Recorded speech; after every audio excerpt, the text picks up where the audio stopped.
네, 종려주일입니다. 그리고 사순절 6번째 주일이기도 하죠. 종려주일. 종려주일이 뭔지 아십니까? 종려주일. 예수 그리스도가 어린 나귀를 타고 예루살렘으로 입성할 때 많은 이들이 예루살렘 성문 곁에 서서 종려나무 가지를 흔들며 호산나 호산나 외쳤던 그때입니다. 그게 바로 종려일입니다. 그리고 오늘은 저희는 기독교에서는 이 종려주일을 기념일로 지키고 있죠. 아마도 이들은 종려나무 가지를 흔들고 외쳤던 이들은 아마 예수가 메시아로서 구원자로서 정치적 사회에 얽매여 있는 자신들을 밖으로 끌어내줄 사람이다라고 생각해서 구원자로서 외쳤을 것입니다. 하지만 우리가 잘 알고 있다시피 예수는 정치적 구원을 이끌어낼 생각이 없었죠. 정치적 구원이 아니라 전인적인 구원을 이끌고자 했었죠. 이 전인적인 구원은 무엇이냐? 오직 하나입니다. 하나님의 나라의 염원을 이루는 구원.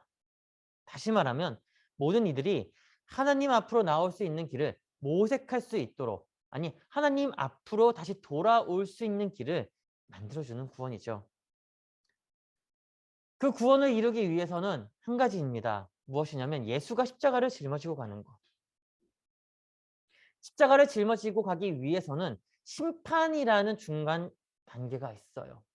이 심판이라는 이 중간 단계를 넘어가야지만 죽음 앞에 설 수 있다는 것입니다. 근데 그 죽음 앞에 심판을 이루기 위해서는 심판의 장소에 있어야 되는데 그 심판의 장소가 예루살렘 안에 있었다는 거죠. 그렇게 예수는 한 발자국씩 십자가 죽음 앞으로 나아갑니다. 그리고 오늘 우리가 함께 나눌 본문은 이미 종려나무 사이를 지나서 심판대 앞에 선 날이에요. 실제적으로는요. 거의 한 4일 정도 앞서서 우리가 지금 이 본문을 보고 있습니다. 종려주일 때는 이 종려주일에 관련된 본문을 같이 나눠야 되지만 1부와 2부 예배에 함께 참여했다는 것을 이제 알고 있기에 그것을 지나서 많은 시간을 훌쩍 뛰어넘어 이제 십자가 앞에 서기 전 그 심판대에서 그 본문을 가지고 나눠보고자 합니다. 심판대 앞에서 서기 전에 이 사람을 볼 수밖에 없어요. 이 사람은 누굴까요? 바로 본디오 빌라도입니다. 빌라도. 이 빌라도란 사람은 누굴까요? 어떤 사람일까요? 물론 그는 권력자입니다. 유대 지역 로마의 총독으로 아주 상당한 군사력을 거느렸던 이름 있는 군인이죠. 점령 중인 유대 지역에 대해서 로마의 통치를 위임받은 사람이기도 합니다. 다시 말하면요. 어느 누구도 그를 건드릴 수 있는 사람은 한 사람도 없었다는 거죠. 힘도 있죠. 정치력도 갖고 있죠. 심지어 사회력까지 갖고 있어요. 권력의 총집합체예요. 이 사람을 잘못 건드렸다가는 속된 말로 뼈도 못 추립니다. 특별하게 예수 그리스도를 사형에 처하게 만들 이는요. 대제사장이 가야바라고 생각을 하죠. 군중들이라고 생각하죠. 그런데 사형 언도를 한 건 누굴까요? 바로 빌라도라는 거예요. 왜냐하면 법률과 행정적인 권한을 가진 거는요. 대제사장인 가야바도 아니었고요. 제사장들도 아니었었고요. 민중들도 아니었습니다. 오직 로마에 속한 빌라도. 행정력을 가지고 있었던 그. 심판력을 가지고 있었던 그였습니다. 그렇기 때문에 빌라도는 로마의 등에 업은 아주 막강한 권력자였고 모든 건을 결정할 수 있는 결정권자였죠. 하지만요. 이렇게 결정권을 가지고 있는 빌라도가 성경에서는 아주 나약한 인물로 묘사를 하고 있어요. 아주 나약한 인물.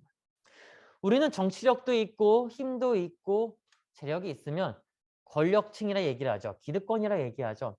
이 기득권의 사람이 무언가를 한다고 하면 말릴 수가 없습니다. 왜냐하면 그가 이야기하는 것이 그 법이고요. 그가 이야기하는 것이 사회니까요.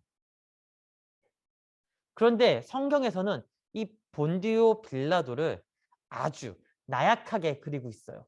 아주 역설적으로 그리고 있다는 것이죠. 요한복음 18장 28절 볼까요? 함께 읽겠습니다. 시작. 그들이 예수를 가야바에게서 관정으로 끌고 가니 새벽이라 그들은 더럽힘을 받지 아니하고 유월절 잔치를 먹고자 하여 관정에 들어가지 아니하더라. 가야바에 대해서 이야기를 하려고 하면 참 많이 할 수 있습니다. 할 말이 참 많아요. 왜냐하면 그가 바로 지난주에 함께 나눈 그 사람이기 때문에 그래요. 기억 못 하시겠죠? 혹시 지난주 제목도 기억하시는 분 계시나요? 지난주 제목.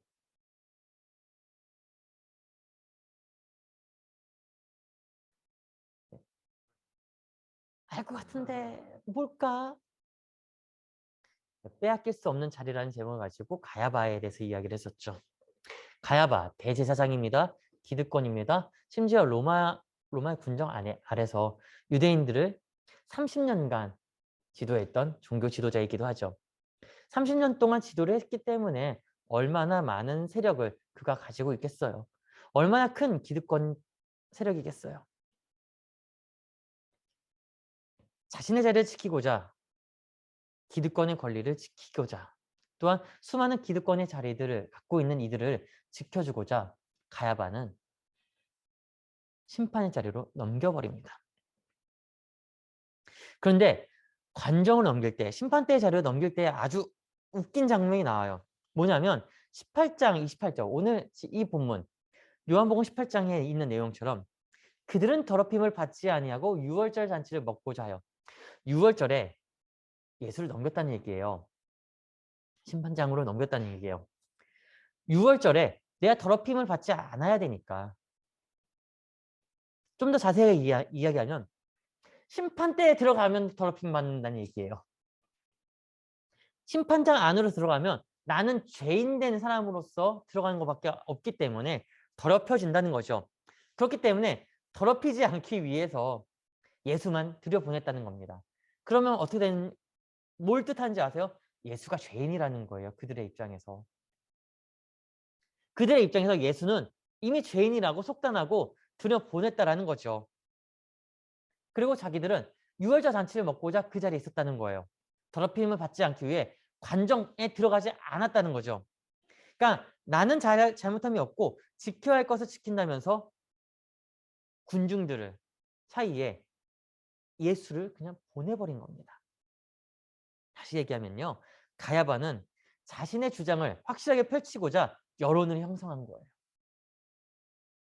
아무런 죄 없는 예수를 죄 있는 것처럼 보였다는 거죠. 왜냐? 그때 당시에 법정에 들어간다는 것은요. 심판을 받는다는 거죠. 죄의 유무를 가리겠다는 거예요. 물론 지금도 법원에 가면 다들 이렇게 생각하잖아. 뭐, 죄졌나? 그냥 경찰서만 갔다 온 것만 해도 죄졌나? 라고 생각을 하잖아요. 그렇게 보이게 만든 거예요. 여론을 형성한 거예요. 민중들이 뭘 알겠어요. 자세한 내막을 뭘 알겠어요. 이 자세한 내막을 알고 있는 이는 누구예요?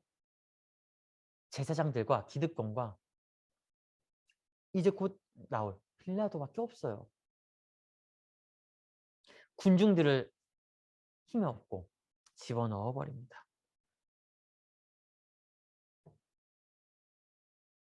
그렇게 예수를 관정으로 끌고 들어와서 신문을 하는데요. 빌라도는요. 정작 관심이 없어요. 예수를 심판하는 거에 있어서 관심이 없어요. 오직 관심은 내가 어떻게 하면 그 자리를 계속 지킬 수 있을 것이냐. 잘 지키려면 로마 군정에 충성하면서 문제를 일으키면 안 돼요. 그런데 이미 빌라도는요. 성경에 나와 있진 않지만 유대인들을 향해 대제사장들을 향해서 많은 실수를 저질렀다고 합니다. 빌라도가 권력을 쥐고 흔들면서 이들에게 미움을 받기 시작한 거죠. 대제사장인 가야바로 비롯해서 일반 제사장들 그리고 민중들까지. 그러니까 가야바가 여론을 만드니 당연히 빌라도는 어떨까요? 여론 속에서 빌라도는 힘을 잃어버린 거죠. 1대1로는 싸울 수 있어요. 근데 1대5 싸울 수 있나요? 못 싸워요. 밀려요. 옛날 말로 이렇게 얘기하죠. 한 명을 죽이기 위해서는 몇 명이 달라붙어야 된다? 여러 명이 달라붙어야 된다. 학교에서 이런 얘기 많이 하지 않아서 다구리 까면 돼. 한 명을 집중 포격하면 끝난다는 거예요. 빌라도가 집중 포격 대상이었습니다. 가야바의 목표. 첫 번째, 예수를 죽이는 것. 두 번째, 빌라도를 자기 앞에 무릎을 꿇게 만드는 것. 이 두 가지의 목표를 이루기 위해 여론을 조성합니다. 군중들을 조성합니다. 근데 빌라도가 왜 이들한테 미움을 샀을까요? 어떤 권력을 휘둘렀기 때문에 미움을 샀을까요? 수많은 것들 가운데 가장 큰 이유가 이겁니다. 수로시설을 공사했다는 거예요. 갈릴리에서 예루살렘까지 물을 끌어오르는데 많은 돈이 든다고 합니다. 그런데 수로시설을 공사하면 그 물들이 자연스럽게 들어오니 그 공사를 시작한 거죠. 근데 수로시설을 만들기 위해서는 뭐가 필요해요? 돈이 필요하죠. 수많은 돈이 필요합니다. 거액이 필요합니다. 근데 그 거액을 어디서 갖고 오느냐? 유대인의 성전에서 그 성전세를 거둔 거에서 가지고 옵니다. 예루살렘 성전을 중심으로 있었던 계층들까지 복수적으로 세금을 납부하도록 강요를 해요. 생각을 해봐요. 기득권들은 세금을 납부하고 싶을까요? 어떻게든 내가 내 돈을 지키고자 할 거 아니에요. 대한민국에 체납자들이 참 많이 있다고 합니다. 서울에 참 많이 있다고 해요. 수도권에. 그래서 체납자들을 잡기 위한 대책팀이 따로 있다고 해요. 가서 왜 체납했냐라고 물으면 돈이 없어서 벌어들인 게 없어서 수입이 없어서 못한다라고 합니다. 그런데 그들을 계속 뒤를 캐고 조용히 있으면 그들이 가지고 있는 차는 수십 대, 은행에 돈을 맡기지 않고 숨겨놓거나 아니면 금으로 가지고 있거나 그렇게 한다고 합니다. 어떻게든 돈 있는 자는 자신의 돈을 지키기 위해 있죠. 이때 당시도 마찬가지였던 것 같아요. 기득권들. 어떻게든 자기가 내놓지 않고 서민들의 피를 빨기 위해. 근데 그거를 빌라도가 못 봤던 것 같아요. 이 공사에 수혜받는 이들이 비용을 지불하는 것이 당연하다. 그러니까 너네들도 세금을 내라 했지만 이 기득권들은 내 돈도 내놓을 수 없고 심지어 성전세를 공사 비용으로 쓸 수도 없다라고 두 손 두 발 든 거죠.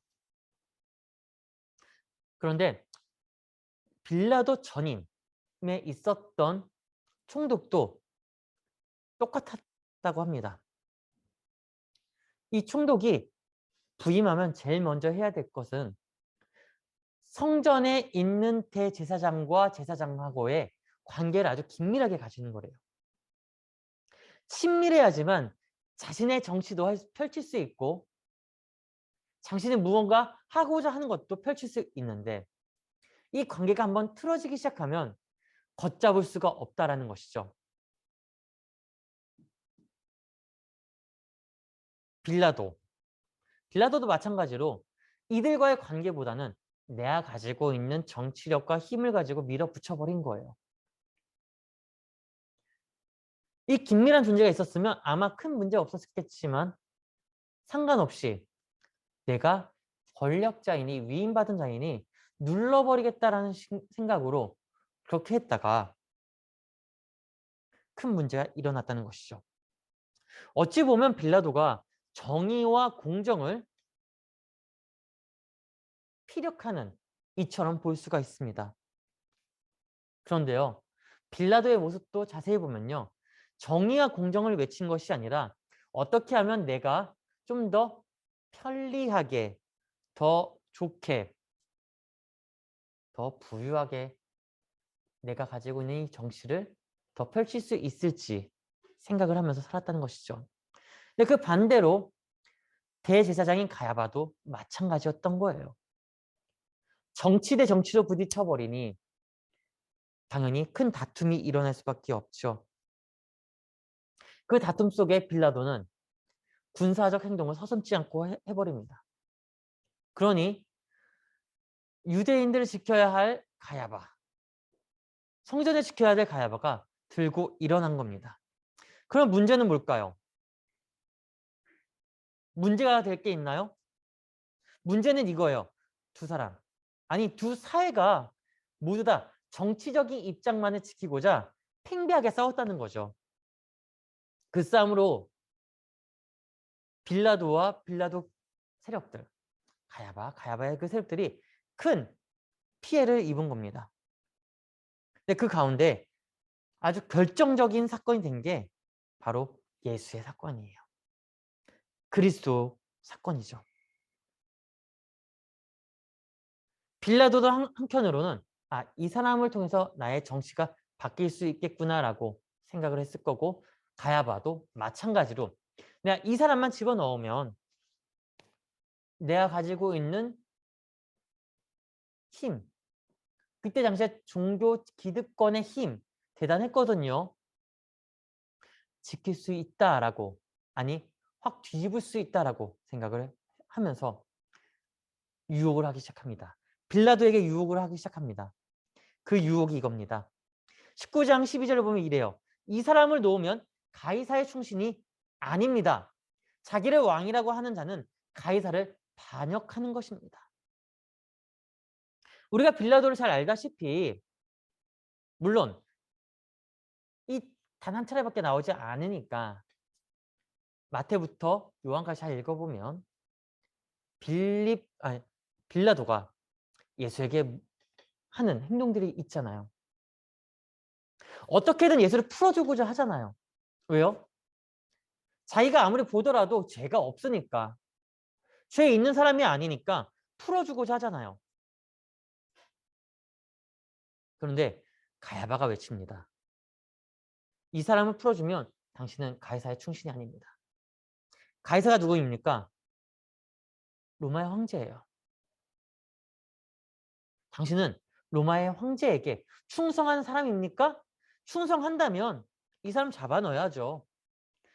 이 사람 풀어주잖아요? 당신은 충신이 아닙니다. 협박인 거예요. 협박인 거죠. 그 협박에 빌라도는 어떻게 할 수 있었을까요?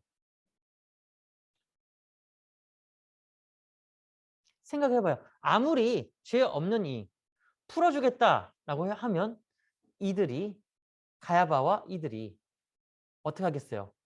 황제에게 가서 소송 걸지 않을까요? 당신의 법을 어기고 풀어줬습니다. 그 사람은 충신이 아닙니다. 반대로 이들이 원하는 대로 예수를 잡아서 신문을 한다. 그리고 죽음에까지 이르게 한다. 그러면 누구에게 무릎을 꿇는 거예요? 가이사가 아닌, 자신이 섬기는 황제가 아니라 가야바에게 무릎을 꿇게 되는 거예요. 근데 심지어 이미 앞서서 빌라도는 약점을 잡혔죠. 수로 공사한다고 해서 기득권층에게 미움을 받았어요. 또 군사적 행동을 하면서 피를 봤어요. 근데 그 안에 가야바가 뭔가 딜을 하지 않았을까요? 당신이 예수를 잡게만 해준다 그러면 이 앞에 있었던 모든 실수는 다 덮어줄게. 그러니 우리의 요구를 따라줘.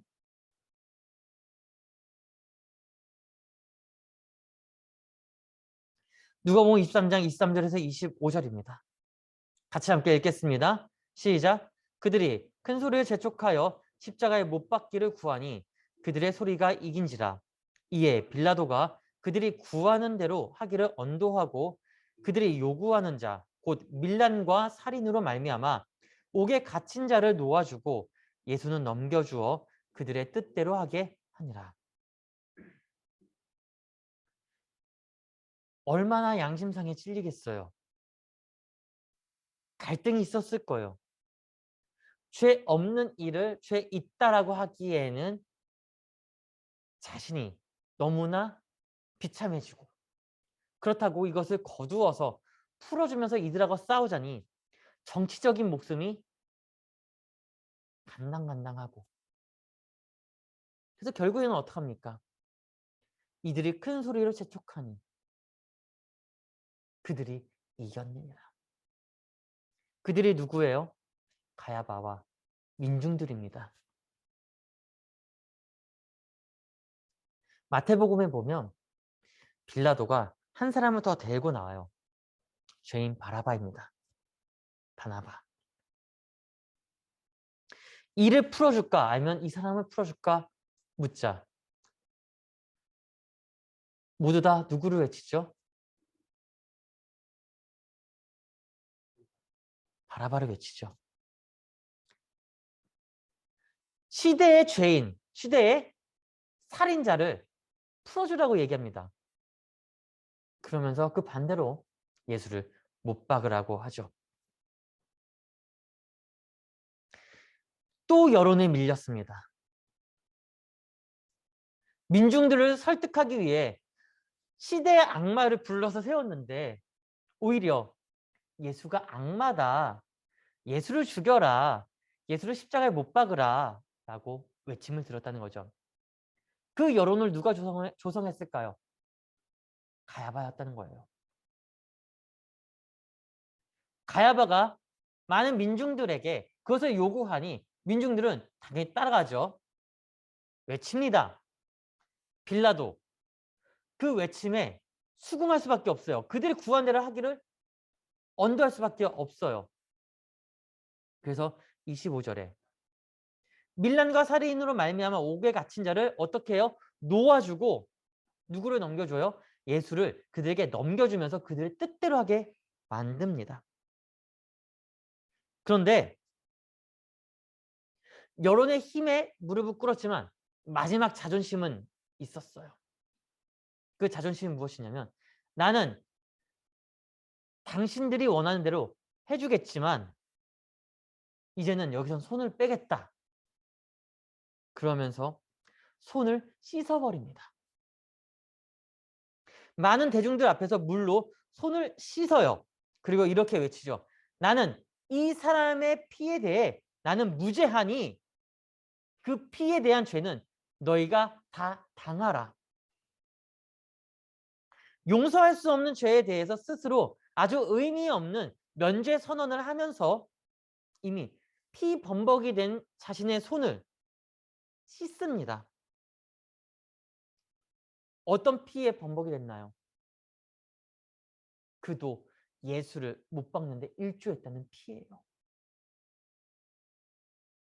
그런데 이거 알고 계세요? 그 자리에 함께 했다는 것만으로도 한 배에 탔다는 거예요. 중간에 내렸다가 할지라도 잠시라도 타고 있었잖아요. 한 배 탄 몸이에요. 배에 타면 절대 내릴 수가 없습니다. 이미 빌라도도 한 배에 탔다는 거죠. 여러분, 사도신경 외우시죠? 나는 전능하신 아버지 하나님을 쭉 하면서 중간에 뭐가 나와요? 본디오 빌라도에게 고난을 받으사 십자가에 못 박혀 죽으시고 본디오 빌라도에게 고난을 받아서 십자가에 못 박혀 죽으시고 초대교회부터요. 이 구절을 통해서 빌라도가 예수를 정치적 살인의 공범자로 기억시켰다는 거예요.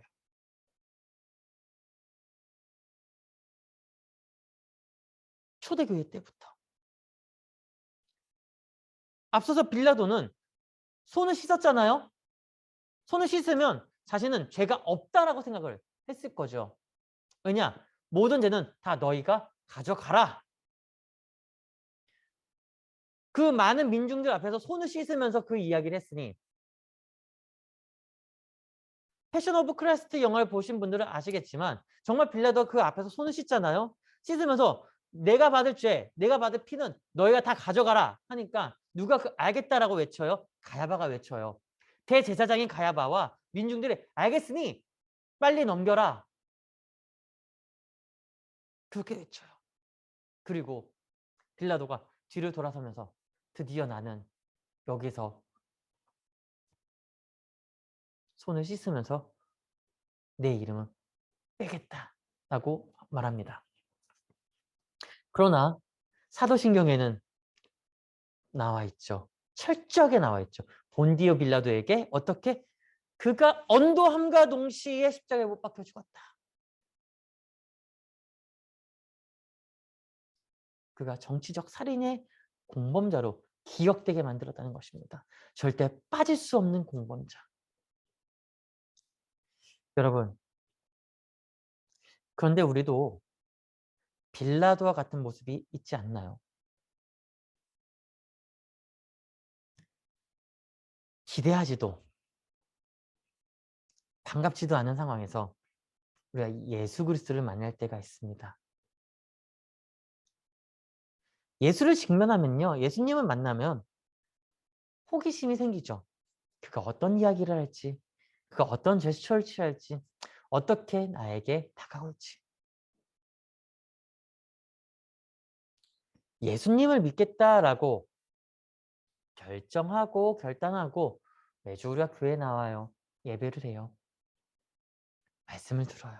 말씀을 배워요. 근데 말씀에서 절대 빠지지 않는 게 뭐죠? 하나님 앞에 헌신해라. 가지고 있는 것을 내놓으라. 가지고 있는 재능을 하나님께 바쳐라. 시간을 내놔라. 충성하라. 너의 능력을 보여라. 근데 어디서 보이라고요? 교회에서 보여라. 내 것을 내놓으라고 할 때, 시간과 충성 그리고 능력을 달라고 할 때 그분의 요구가, 그분이 나한테 하는 그 요구가 약간의 거부감이 생깁니다. 왜요? 왜요? 첫 번째, 시간이 없잖아요. 시간이 없잖아요. 일도 해야 되고 사람도 만나야 되고 먹을 것도 먹어야 되고 놀 것도 다 놀아야 되는데 어떻게 교회 가가지고 일을 할 수 있는 시간이 있어요? 없잖아요. 근데 시간을 내놓고 하래요. 요청하면 씁쓸합니다. 씁쓸합니다. 왜냐? 내 시간을 내놔야지만 올 수 있고 내 시간을 내놔야지만 교회 와서 일을 할 수 있으니까요. 여러분, 교회 학교 교사잖아요. 교회 학교 교사들 9시에 일부 예배 드려요. 근데 교사 안 하면 몇 시에 와도 돼요? 2시에 와도 돼요. 아니면 11시에 와서 2부 예배하고 그냥 탐남 목사님한테 저 죄송한데 오후에 좀 시간이 없어가지고요. 갈게요. 갈 수 있어요. 그런데 교회 학교 교사 다른 이들보다 일찍 일어나서 준비하고 좀 갖추고 9시 전에 와야 돼요. 월, 화, 수, 목, 금 주 5회 열심히 일하고 막간의 그 타임, 시간에 쉬는 날인데 또 일을 해야 돼. 시간은 내야 돼. 오랫동안 믿었어요. 오랫동안 교회 다녔어요. 근데 교사를 하지 않고 다른 것도 안 해요. 그러면 다른 이들이 뭐라 그래요? 어떻게 오래 믿었는데 충성하지 않아? 왜 헌신하는 게 없어? 그러면 등 떠밀려서 뭐라도 하나 하게 되죠. 사회적으로 직책도 있고 일도 잘해요. 뭔가 만들 수 있는 아트웍이 있어요. 그런데 비단 교회에서만큼은 안 해요. 왜? 평일에 그거 계속하는데 또 주말에서까지 또 여기서 해야 돼요. 그런 얘기 아세요? 유치원 교사는 유치부를 안 맡고 싶어하고 초등학교 교사는 초등부를 맡고 싶지 않아 하고 중고등학교 교사들은 중고등부를 맡고 싶지 않아 하고 대학생들은요? 뭘 맡고 싶지 않아 할까요? 청년회를 맡고 싶지 않아 해요.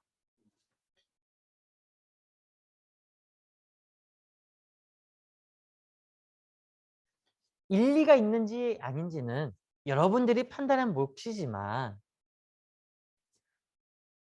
반대로 나는 교사 아니니까 해도 되겠네? 생각해봐요.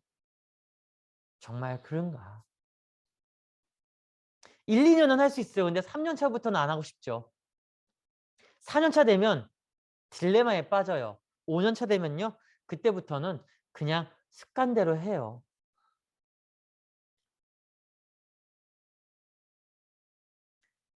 그때부터는 어떡합니까? 뭐 하자 그러면 시간 돼요? 뭐 해요? 그러면 서서히 발을 빼기 시작합니다. 불편하잖아요. 불편한 이러한 상황들을 모면하고자 중립을 외칩니다. 아주 더 불편한 중립을 외쳐요. 글쎄요. 제가 그때 시간이 될지 안 될지 모르겠어요. 시간이 되면 연락드릴게요. 그때 시간이 되는 것 같긴 한데 그렇게까지 많지는 않아요. 많이 도와드릴 수는 없을 것 같은데 괜찮을까요? 그런데요. 조금 어려울 것 같아요. 나중에 연락드려도 될까요? 아니면 이도 저도 아니게 애매하게 발가락 하나하나 다 걸치고 있으면서 있습니다. 할 수 있는 한 마지막까지 결정을 미루거나 내리지 않아요. 이것을 알아야 돼요. 예수를 알고 있나요? 그리스도의 그 십자가를 알고 있나요? 그리스도의 십자가를 믿고 있나요? 그러면 우리는 이미 한 배에 탄 사람들이에요. 이미 한 배에 탔어요. 중간에 내리지도 못해요. 죽을 때까지 그 배를 타고 갈 수밖에 없어요. 이미 우리는 한 배를 탄 사람이기 때문에 뭐라고 불러요? 그리스도인이다 라고 부릅니다. 빌라도는 피 범벅된 손을 씻었지만 정작 어떤 위치에 서서 제대로 노선을 정하지 못하고 살다가 떠났습니다.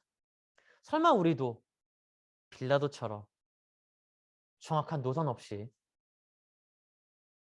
이것도 아니고 저것도 아닌 것처럼 지내는 건 아닙니까? 우리도 빌라도처럼 손만 씻으면 다 된다고 생각하는 것은 아닙니까?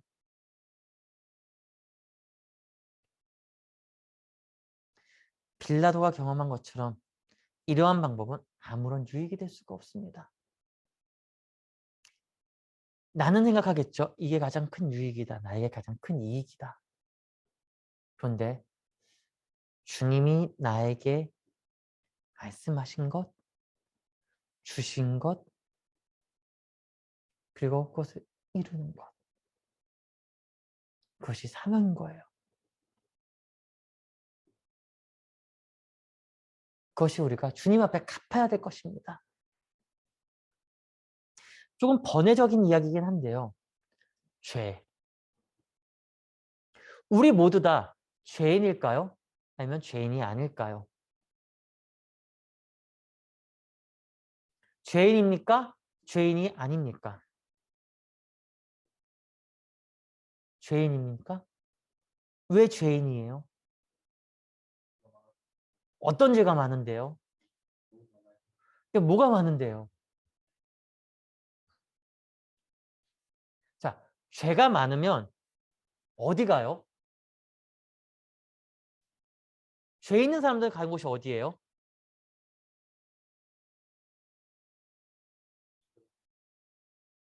감옥 가잖아요. 근데 여러분 감옥 갔다 왔어요? 갔다 온 적이 없잖아요. 그런데 죄 있는 사람이에요? 아니에요. 그런데 기독교는 우리에게 죄 있다고 얘기합니다. 죄를 가지고 있는 사람이라고 얘기합니다. 여기서 말하는 죄는 그리스도를 모르는 것입니다. 그리스도를 모르는 것. 그게 죄라는 거예요. 그리스도를 모르는 것. 그런데 그리스도를 몰라도 교회에 오는 이들이 있어요. 그들은 죄인일까요? 네, 맞아요. 죄인들이에요. 그리스도를 알게 되면 십자가의 보혈을 믿게 되죠. 십자가의 구원을 믿게 됩니다. 그때부터는 내가 가지고 있었던 그 죄들 갚아야 됩니다. 자, 보세요. 죄인들이 언도를 받잖아요. 사회적으로 얘기해, 사회법으로 얘기해 볼게요. 죄인들이 법원 가서 언도를 받잖아요. 예를 들면 사회봉사 시간 몇 시간, 징역 몇 년, 그에 등등등 막 받잖아요. 그러면 징역 몇 년 나오면 구치소에서 그 몇 년 동안 있어서 나오면 그게 사라지는 거예요. 사회봉사 몇 시간, 그 몇 시간 동안 뭐 20시간이 됐든 50시간이 됐든 180시간이 됐든 해당되는 시간을 치르는 거예요. 그러면 갚았다고 보는 거죠. 그러면 우리는 죄인이라 불렸잖아요. 그리스도를 믿잖아요. 근데 그리스도께서 우리에게 얘기해요. 죄를 갚아라. 뭘로 갚을 수 있을까요? 무엇으로 갚을 수 있을까요?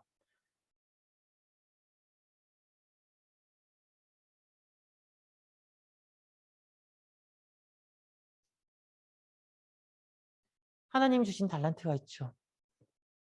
능력들이 있어요. 할 수 있는 것들이 있어요. 그것으로 갚아가는 거예요. 그것으로 갚아가는 겁니다. 그것으로 갚아가면 언젠간 영이 될 거라고 생각하죠? 아니요. 영원히, 죄송해요. 영원히 갚아가는 거예요. 갚아가기 때문에 우리는 그때부터는 죄 없는 의로운 이로 불리게 되는 겁니다. 나중에 시간 될 때 이 죄에 대해서 좀 더 깊이 있게 같이 좀 나눠보고자 해요. 우리가 누군가를 뭐 살인하고 죽여서 그 죄가 아니라 다시 본문으로 돌아와서요. 우리는 한 배를 탄 사람이죠. 그리스도인이라 불립니다. 그러나 빌라도는 그 노선을 제대로 정하지 못하고 자신의 그 피 범벅된 손을 그냥 씻으면서 뒤돌아 자신은 무의미하다라고 얘기합니다. 하지만 역사적으로는 그는 대대 손손 역사적으로 모든 시간 안에서 이 본디오 빌라도라는 이름은 기독교회사에서 또한 캐톨릭사에서 전체 종교사에서 지워지지 않는 이름으로 기록이 되어 버렸습니다. 오늘날의 말대로 줄을 잘못 썼으니까. 십자가. 십자가는요. 내 노선을 정하는 자리예요. 애매하게 서 있는 게 아니라 정확한 노선을 자리 잡게 하는 것이 십자가라는 것을 기억하길 바랍니다. 십자가는 구원이죠. 십자가는 삶이고 십자가는 생명이에요. 근데 그 생명을 얻기 위해서는 정확한 노선에 서 있어야 되고요. 정확한 줄로 서 있어야 된다는 거예요. 내가 어디에 서 있느냐에 따라서 달라집니다. 운전하는 이들은 잘 알 거예요. 중앙선을 넘으면 죽는 거죠.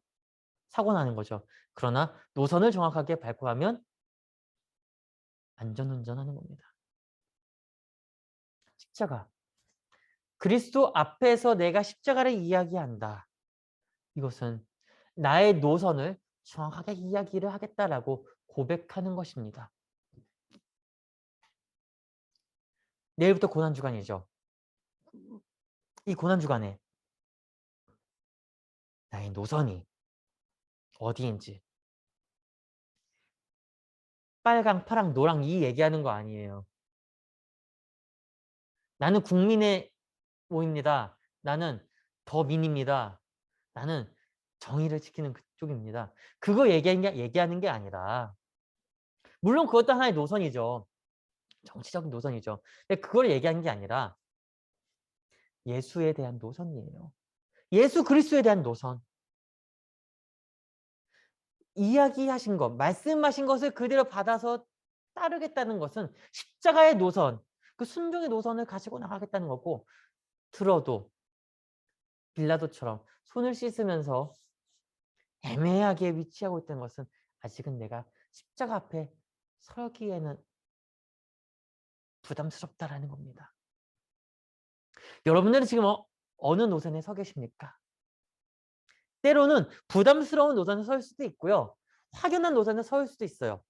왔다 갔다 할 수도 있어요. 그러나 조금씩 그 십자가의 노선에 서서 나아가는 하나님의 사람들이 되기를 주의 이름으로 축복합니다. 기도하겠습니다.